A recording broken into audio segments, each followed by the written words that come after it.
So today we talk about female reproductive system जिसमें हम देखेंगे कि आखिर फीमेल रिप्रोडक्टिव सिस्टम के क्या क्या पार्ट्स होते हैं, क्या क्या फंक्शंस होते हैं। तो बेसिकली आज हम डील करेंगे इसके पार्ट्स के बारे में और जानेंगे कि क्या क्या पार्ट्स होते हैं इसके। उससे पहले हमें ये पता होना चाहिए आखिर फीमेल रिप्रोडक्टिव किस किस चीज़ का फॉर्मेशन करता है, या फिर हम ये कहेंगे कि फीमेल रिप्रोडक्टिव सिस्टम में क्या क्या चीज़ों का फॉर्मेशन होता है। पहला फॉर्मेशन होता है यहाँ पे गैमेट्स का। फीमेल रिप्रोडक्टिव सिस्टम में गैमेट्स का फॉर्मेशन होता है। एंड सेकंड, यहीं पे सेक्स हार्मोन्स का भी फॉर्मेशन होता है। तो बेसिकली अगर पूछा जाए कि फीमेल रिप्रोडक्टिव सिस्टम में किस किस चीज़ का फॉर्मेशन हो रहा है, तो यहाँ पे सेक्स हार्मोन्स एंड गैमेट्स का फॉर्मेशन होता है। ये तो बात आ गई कि क्या क्या यहाँ पे फॉर्म हो रहा है। अब बात करते हैं क्या क्या इसके पार्ट्स हैं। बेसिकली क्या क्या क्या पार्ट्स हैं और उनका क्या क्या फंक्शन है, हम उनके बारे में डील करेंगे। सो बेसिकली सबसे पहले पार्ट आप दिख रहे हैं आपको, ये वाला पार्ट, ये वाला पोर्शन आप सबको दिख रहा होगा। ये पोर्शन बेसिकली है क्या, ये पोर्शन है पेयर ऑफ ओवरी। ये क्या है, ओवरी के पेयर्स हैं, तो इसीलिए हमको क्या कहते हैं, पेयर ऑफ ओवरीज। देन ये जो पेयर ऑफ ओवरीज है, इसी से कनेक्टेड आपको ये पूरा इस तरीके का स्ट्रक्चर दिखाई दे रहा है। इस पूरे स्ट्रक्चर को क्या कहते हैं, हम इसे हम कहते हैं ओविडक्ट या फिर फैलोपियन ट्यूब। इसे आप ओविडक्ट भी कह सकते हैं या फिर फैलोपियन ट्यूब भी कहते हैं। तो बेसिकली सबसे पहला स्ट्रक्चर आपने देखा, यहाँ पे क्या मिलेंगे, यहाँ पे टू क्या मिलेंगे, ओवरीज मिलेंगे, जिन्हें हम क्या कह रहे हैं, पेयर ऑफ ओवरीज। उसी से कनेक्टेड होगा ओविडक्ट, जिसे हम फैलोपियन ट्यूब के नाम से भी जानते हैं। साथ ही साथ यहाँ पे क्या होगा, बेसिकली यहाँ पे प्रेजेंट होगा यूट्रस। और ये जो हमारा स्ट्रक्चर है, ये किस चीज़ का है, ये है बेसिकली यूट्रस का स्ट्रक्चर। यहीं पे सर्विक्स होता है, ये वाला जो पोर्शन है ये सर्विक्स है, ये पोर्शन होता है सर्विक्स। एंड इसी के अंदर की साइड जो पोर्शन होता है, ये क्या होता है, वेजाइना होता है। ये पोर्शन क्या है, वेजाइना है।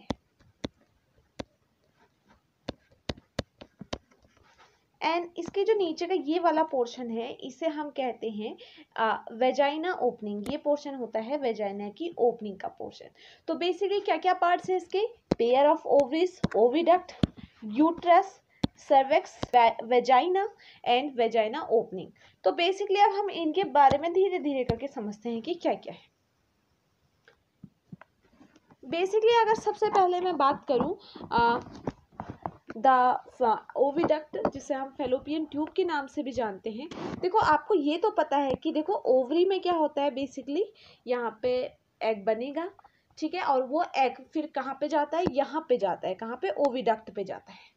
तो बेसिकली ये कैसे ट्रांसफ़र हो रहा है, सबसे पहली चीज़ तो हमें ये पता होनी चाहिए। और उससे भी पहले इसके बीच में भी कुछ पार्ट्स हैं जिन्हें हमें पता होना चाहिए कि हर एक पार्ट को हम क्या कहते हैं। जो आपको यहाँ पे देखिए, इस फिंगर लाइक स्ट्रक्चर दिख रहा है, यहाँ पे आपको दोनों साइड आपको एक फिंगर लाइक स्ट्रक्चर दिख रहा है। इस फिंगर लाइक स्ट्रक्चर को हम कहते हैं फिम्ब्री। इसे हम कहते हैं फिम्ब्री। फिम्ब्री जो होता है एक फिंगर लाइक स्ट्रक्चर होता है, जो कि किससे कनेक्टेड होता है, बेसिकली जो कि कनेक्टेड होता है आपके ओवरी से। एंड देन इसी के बाद मैंने आपको बताया था, ये वाला पोर्शन पूरा क्या है, ओविडक्ट है, जिसे हम किस नाम से जान रहे हैं, इसको हम जान रहे हैं फैलोपियन ट्यूब के नाम से भी। तो इसमें भी कुछ पार्ट्स होते हैं। बेसिकली आपको एक पार्ट तो ये थोड़ा सा स्वाइलअप टाइप का दिखाई दे रहा है, ये वाला पार्ट। इस वाले पार्ट को हम क्या कहते हैं, इसे हम कहते हैं एम्प्यूला। इस पार्ट को हम कहते हैं एम्प्यूला। एंड एम्प्यूला की जस्ट यहाँ पे बगल में, जो कि यूट्रस के पास में होता है, इसको कहते हैं इस्थमस। इस पार्ट को हम कहते हैं इस्थमस। तो बेसिकली जो स्वाइलअप वाला पोर्शन आपको दिख रहा है वो है एम्प्यूला, क्योंकि एम्प्यूला का मतलब ही स्वेल है, तो जो स्वाइलअप वाला पोर्शन होगा वो है क्या है, एम्प्यूला। एंड उसी के जस्ट बगल में आपको क्या मिलेगा, इस्थमस मिलेगा। सो बेसिकली अब आप देखते हैं कि बेसिकली होता क्या है, किस तरीके से जो एग है वो ट्रांसफ़र होता है, क्योंकि देखो आपको एक चीज़ मैं बता दूं, जो फर्टिलाइजेशन की प्रोसेस होती है वो मतलब कि मेल एंड फीमेल जब आप आपस में फर्टिलाइज होता है, मतलब कि एग और स्पर्म का जब फर्टिलाइजेशन होता है वो एम्प्यूला की पोजीशन में होता है। बट ये एग यहाँ से लेके यहाँ तक कैसे ट्रांसफ़र हो रहा है? एग में तो कोई फ्लैजिला प्रेजेंट होती नहीं है, तो वो एग यहाँ से इतने दूर कैसे पहुँच जा रहा है, ये जानना हमारे लिए बहुत ज़्यादा ज़रूरी है। तो देखो बेसिकली होता क्या है, यहाँ पे एग का फॉर्मेशन हुआ और इस फिंगर लाइक स्ट्रक्चर ने क्या किया, एग को अपना यहाँ पे पकड़ लिया। ये क्या करेगा, एग को पकड़ेगा एंड साथ ही साथ जो हम कह रहे हैं कि ओविडक्ट पे क्या होता है, कुछ इस तरीके होता है। ये वाला स्ट्रक्चर जो होता है बेसिकली, ये इसके साइड पे कुछ इस तरीके का स्ट्रक्चर होता है जो बेसिकली काम क्या करता है, ये एग को यहाँ से ट्रांसफ़र करने में हेल्प करता है। ये क्या करता है, ओविडक्ट का इसको हम, ये क्या काम करता है कि बेसिकली ये ट्रांसफ़र करेगा, हेल्प करेगा एग के मूवमेंट में, जो कि क्या होती है, एक सीलिएटेड कॉलमिनेटेड सेल होती है, जो कि बेसिकली हेल्प कर रही है एग के मूवमेंट में। तो ये क्या है, सीलिएटेड कॉलमिनेटेड सेल होती है, कहाँ पे, आपके ओविडक्ट पे, जो कि हेल्प करती है एग के मूवमेंट में। तो बेसिकली अगर आपसे पूछा जाए कि एग के मूवमेंट में कौन हेल्प कर रहा है, तो एग के मूवमेंट में होता क्या है, बेसिकली यहाँ पे एग रिलीज हुआ, फिब्रिन उसे पकड़ लेगा एंड देन वो क्या होता है, ओविडक्ट में क्या प्रेजेंट होता है, एक सीलिएटेड सेल प्रेजेंट होती है, जो कि हेल्प करती है बेसिकली एग के मूवमेंट में। ये सीलिएटेड सेल क्या करेगी, एग के मूवमेंट में उसको एम्पुला तक पहुंचाने में हेल्प करेगी। तो ये तो हो गया बेसिकली ओविडक्ट के बारे में। अगर मैं बात करूं ओविडक्ट की, तो ओविडक्ट की जो लेंथ होती है वो होती है 10 to 12 सेंटीमीटर। जो ओविडक्ट है वो 10 to 12 सेंटीमीटर का हो सकता है। जो फिब्रिन होती है, जब एग रिलीज होता है वो क्या करती है, बेसिकली उसको कैच करने में हेल्प करती है, या फिर मैं कहूँ कि एग रिलीज करने में भी ये हेल्प करती है। और आपको पता ही है एग क्या है, एग क्या है, मोटाइल सेल है। अब बात करते हैं यूट्रस की। तो यूट्रस की बात करने से पहले हमें उसके कुछ लेयर्स के बारे में पता होना चाहिए। सबसे पहली जो लेयर होती है, इसकी आउटर लेयर होती है, ये वाली लेयर जो होती है, इसकी 3 लेयर्स होती है। बेसिकली अगर मैं बात करूँ यूट्रस की, तो यूट्रस की क्या है, बेसिकली 3 लेयर है। अब उन 3 लेयर को मैं अलग अलग तरीके से डिफाइन करती हूँ, जस्ट वेट।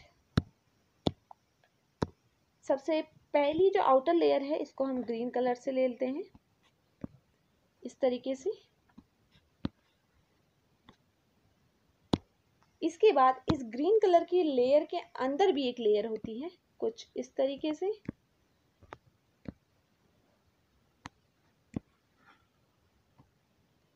और इसके एट द एंड अंदर भी एक लेयर होती है, जो कुछ इस तरीके की होती है।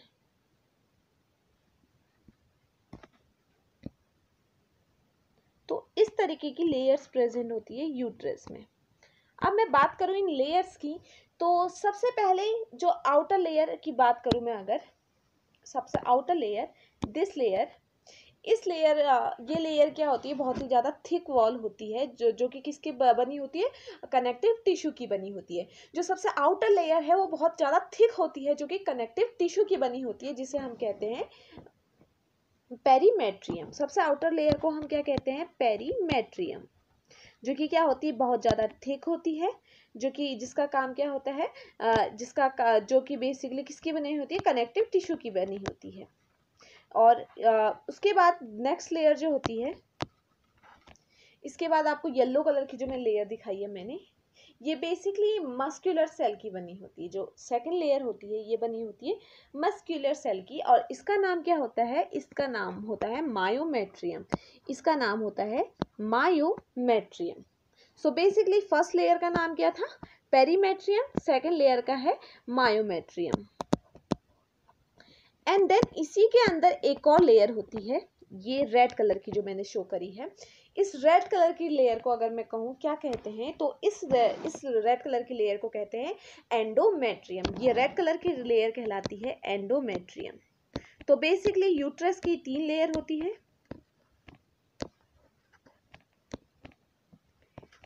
पेरीमेट्रियम, मायोमेट्रियम और एंडोमेट्रियम। बेसिकली जो सबसे थिक होती है, जो कि कनेक्टिव टिश्यू की बनी होती है, उसका नाम होता है जो पेरीमेट्रियम।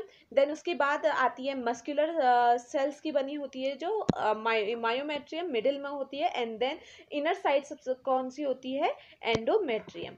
सो बेसिकली यूट्रस की 3 लेयर होती हैं। और अगर मैं बात करूँ यूट्रस की, तो यूट्रस को हम वॉल्व भी कहते हैं। यूट्रस को हम वॉल्व के नाम से जानते हैं, क्योंकि जो यूट्रस की शेप होती है वो क्या होती है, वॉर्म शेप होती है, जो कि क्या होती है, पियर शेप कहेंगे हम इसे।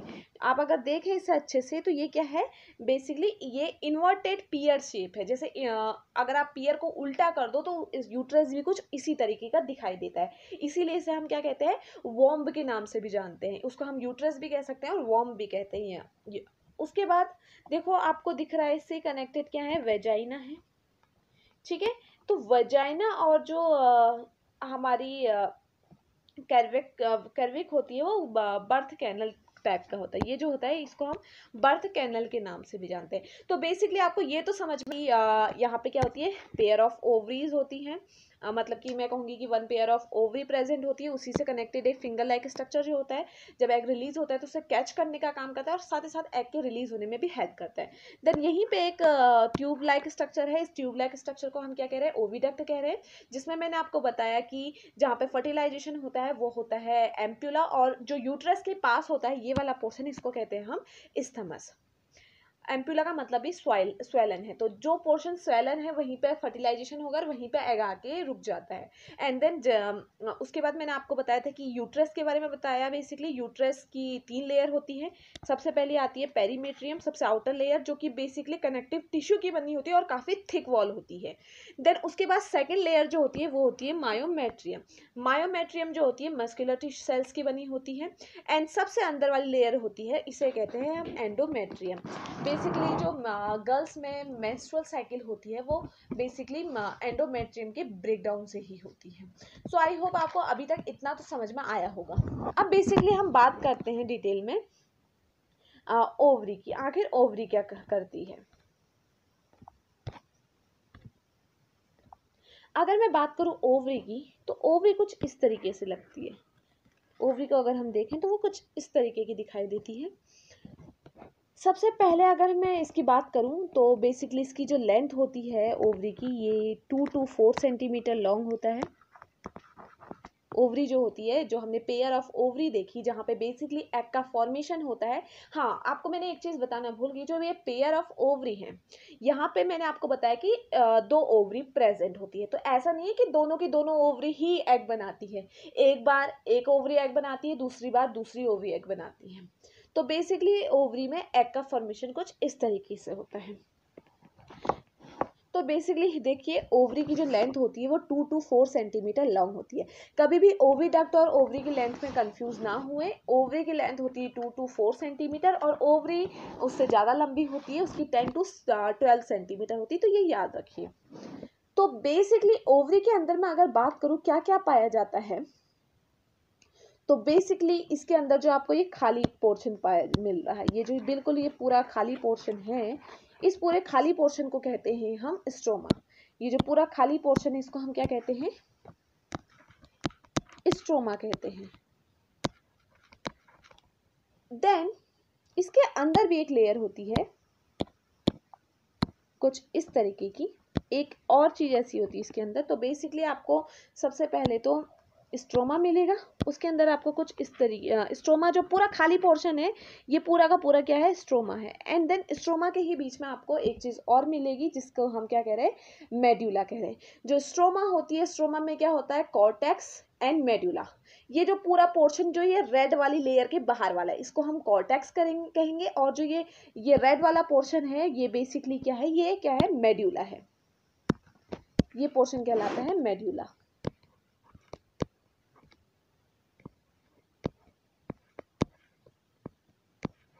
तो बेसिकली हमें क्या मिलेगा, यहाँ पे स्ट्रोमा मिलेगा। साथ ही साथ जो रेड वाला पोर्शन है इसे क्या कह रहे हैं हम, मेड्यूला कह रहे हैं। तो स्ट्रोमा के जो ये मतलब स्ट्रोमा तो पूरा का पूरा स्ट्रक्चर को कहेंगे, इसके रेड वाले के अंदर भी क्या है, पूरा का पूरा स्ट्रोमा है। लेकिन स्ट्रोमा में दो पार्ट्स में डिवाइड हो जाता है। ये जो रेड वाला पोर्शन है, इस रेड वाले पोर्शन को तो हम बेसिकली ये वाले पोर्शन को हम क्या, ये जो बाहर येलोविश वाला है ये है तो पूरा स्ट्रोमा ही, लेकिन इस पोर्शन को हमने एक नाम दे दिया जिसका नाम है कॉर्टेक्स। इसके जो पोर्शन है इसको हमने क्या नाम दे दिया, इसको हमने कह दिया कॉर्टेक्स। और इसके अंदर जो रेड वाला पोर्शन मैंने बनाया हुआ है इसको मैं क्या कह रही हूँ, इसको मैं कह रही हूँ बेसिकली मेड्यूला। तो बेसिकली स्ट्रोमा आपकी दो पार्ट्स में डिवाइड हो जाता है, एक तो कॉर्टेक्स और एक मेड्यूला। साथ ही साथ यहाँ पे और चीज़ें भी कुछ प्रेजेंट होती हैं। यहाँ पे कुछ इस तरीके के स्ट्रक्चर दिखाई देते हैं।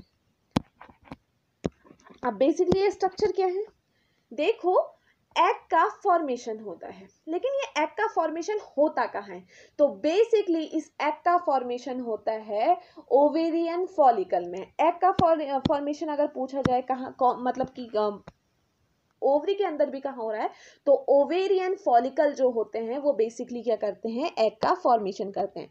जब आप oogenesis पढ़ेंगे तो उसमें आप बहुत अच्छे से समझेंगे कि मैं क्या कहना चाह रही हूँ।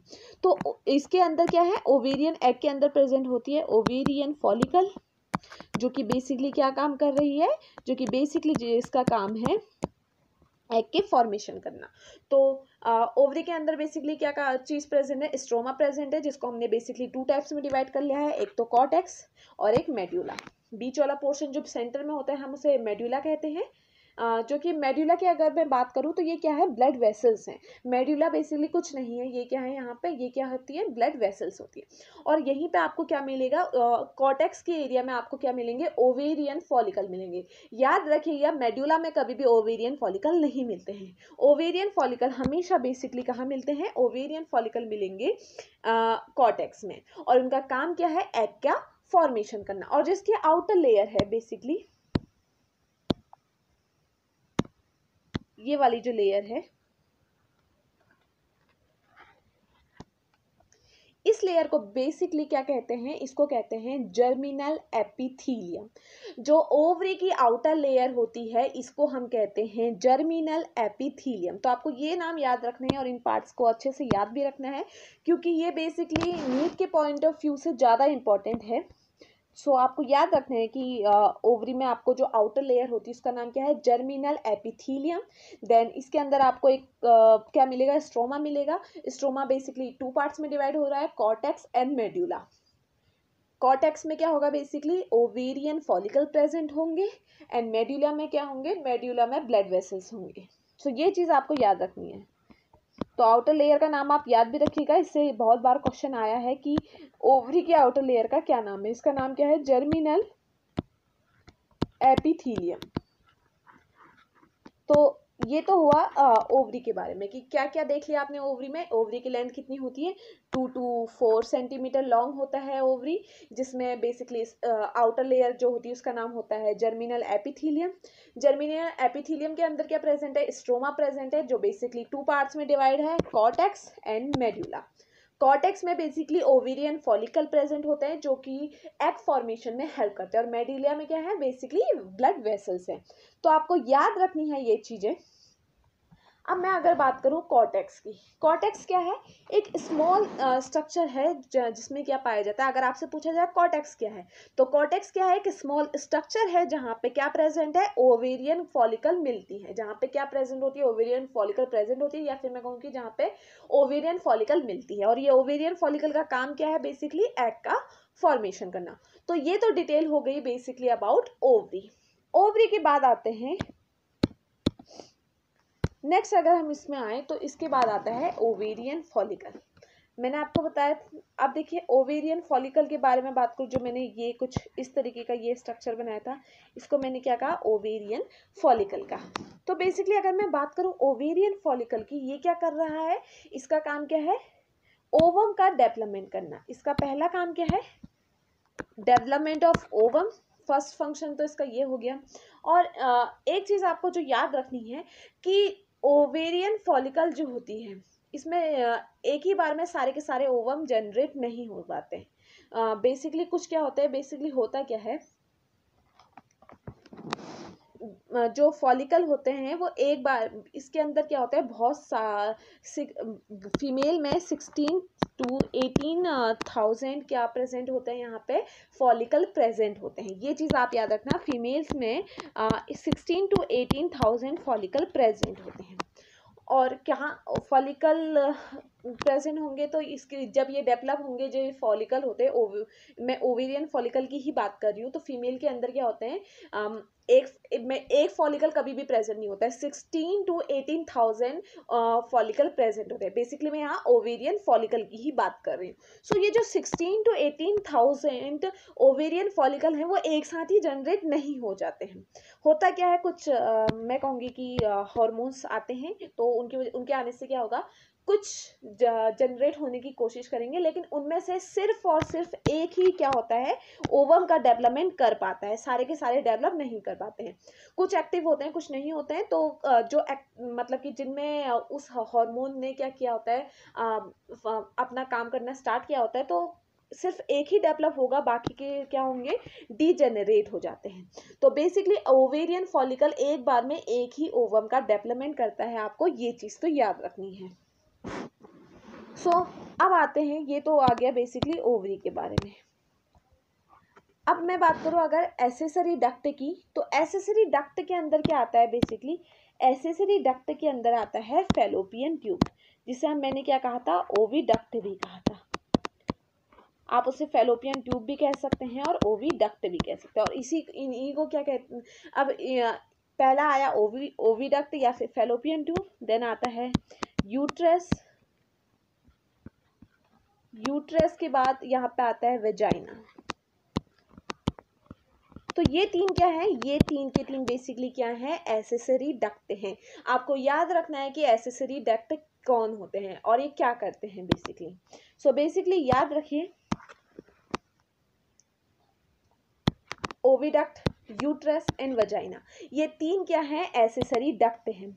ये तीन है एसेसरी डक्ट, जो कि जिनका काम क्या है, बेसिकली इनका काम बेसिकली क्या होता है, ये मूवमेंट में हेल्प करते हैं। ऐसे मूवमेंट में हेल्प करते हैं, हम उन्हें क्या कह रहे हैं, ओविडक्ट, सॉरी एसेसरी डक्ट कह रहे हैं। जैसे कि ओविडक्ट मैंने आपको बताया था किस तरीके से मूवमेंट में हेल्प कर रहा है, यूट्रस भी मूवमेंट में हेल्प करता है और वजाइना भी हेल्प करता है, क्योंकि देखो बेबी का फॉर्मेशन कहाँ होता है, यूट्रस में, देन वहाँ पे मूवमेंट होती है। वैसे वेजाइना में भी क्या होता है, बेबी के फॉर्मेशन के टाइम में, या फिर मैं कहूँ कि स्पर्म के आने के लिए, या फिर बेबी के बर्थ के टाइम पे किसका क्या है, वेजाइना से क्या होती है, वेजाइना की ओपनिंग होती है, वहां से वो मूव करता है। तो बेसिकली ये तीन पार्ट, ये तीन जो है, ये क्या है, एसेसरी डक्ट है, जो कि हेल्प करते हैं मूवमेंट में।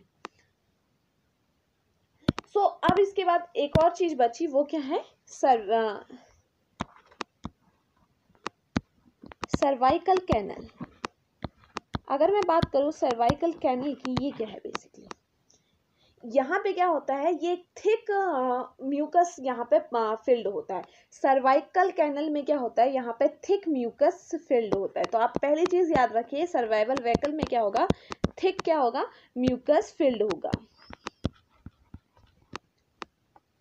और ये थिन कब होता है, देखिए ये याद रखिए कि ये सर्वाइकल कैनल में क्या होता है, थिन म्यूकस प्रेजेंट होता है, लेकिन ये एक टाइम पर थिन भी होता है। आपको ये चीज याद रखनी है कि किस टाइम पे ये थिन होता है। जब क्या होती है, एक फीमेल फर्टिलाइज होती है, तो स्पर्म के अंदर आने के लिए, स्पर्म अंदर आए, स्पर्म के को अंदर आने के टाइम पे ये क्या करता है, बेसिकली थिन हो जाता है। एवरी टाइम क्या होगा कि ये थिक रहेगा, बट जब फीमेल क्या होती है, फर्टाइल होती है, तब ये क्या होगा, स्पर्म अंदर आ सके, अंदर जा सके, तो ये उस टाइम पे क्या हो जाएगा, थिक हो जाएगा, थिन हो जाएगा। तो आपको याद रखना है कि हमेशा तो ज़्यादातर ये थिक ही रहता है, लेकिन जब फीमेल क्या होती है, फर्टाइल होती है, तब ये हेल्प करता है स्पर्म को अंदर जाने में। कैसे, ये क्या हो जाता है, थिन हो जाता है। सो बेसिकली ये तो आ गया फीमेल रिप्रोडक्टिव सिस्टम के पार्ट में। देन नेक्स्ट वीडियो में हम डिस्कस करेंगे about external genitalia, and then I think इस वीडियो में इसका थोड़ा पार्ट 3 या 4 हो सकता है, जिसमें हम oogenesis के बारे में पढ़ेंगे, कैसे एग का डेवलपमेंट हो रहा है, मेंस्ट्रुअल साइकिल जैसे चलती है, तो ये सारी चीज़ें हम पढ़ेंगे।